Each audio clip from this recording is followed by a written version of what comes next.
इस वीडियो के माध्यम से हम इकोसिस्टम के कंपोनेंट को देखेंगे कि इकोसिस्टम के कितने घटक होते हैं। तो मुख्य रूप से इकोसिस्टम के दो कंपोनेंट होते हैं, एबायोटिक फैक्टर और बायोटिक फैक्टर। एबायोटिक फैक्टर जो होता है वो नॉन लिविंग थिंग इसमें सारी की सारी आ जाती है।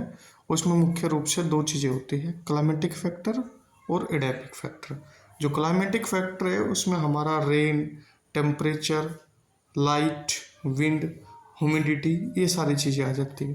तो जो एडेपिक फैक्टर होता है उसमें सॉइल, पीएच, मिनरल और जो टोपोग्राफी होता है, यानी जो अर्थ है, अर्थ सरफेस जो है उसमें पर्वत, पहाड़, इस जैसी लोकेशन को इसके अंतर्गत ट्रेड किया जाता है। उसके बाद यदि हम बायोटिक फैक्टर को देखें तो बायोटिक फैक्टर के अंतर्गत तीन चीज़ें होती है, प्रोड्यूसर, कंज्यूमर और डिकम्पोजर।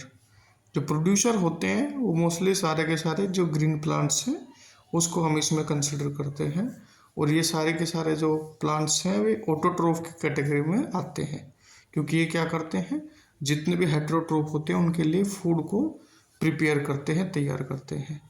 दूसरा है इसमें दूसरी जो कैटेगरी है बायोटिक फैक्टर में कंज्यूमर होते हैं, और कंज्यूमर को हम हेटेरोट्रोफ भी कहते हैं, क्योंकि ये अपना जो भोजन होता है वो खुद प्रिपेयर नहीं कर पाते, ये अपने फूड के लिए प्रोड्यूसर के ऊपर डिपेंड रहते हैं।